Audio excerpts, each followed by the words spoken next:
আফগানিস্তানের অহংকার মাটির সাথে মিশিয়ে দিয়েছে বাংলাদেশ ক্রিকেট দল। ম্যাচ শুরুর আগে আফগানিস্তানের ক্যাপ্টেন রশিদ খান তো বলেই দিয়েছিল, বাংলাদেশ এবং আফগানিস্তান ম্যাচের মধ্যে আমরাই এগিয়ে আছি, আমরা বাংলাদেশকে সহজেই হারাতে পারবো। কিন্তু এখন সব সুর পাল্টে গেছে। তিনি ম্যাচ শেষে বলেছেন উপস্থাপককে যে আসলে বাংলাদেশ এতটা আমাদেরকে ভীতি দিবে সেটা ভাবতেই পারিনি। বাংলাদেশ দুর্দান্ত খেলেছে। মুহূর্তেই তিনি সুর পাল্টে ফেললেন।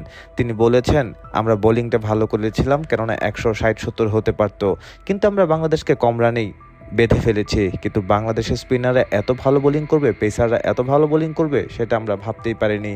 তিনি ক্ষমা চেয়ে নিয়েছেন। তিনি বলেছেন আমি ভেবেছিলাম বাংলাদেশকে আমরা সহজেই হারাতে পারবো এবং আমরাই ফেভারিট, কিন্তু এখন দেখছি মাঠের খেলায় ঠিক ঘটনা ঘটলো উল্টোটা।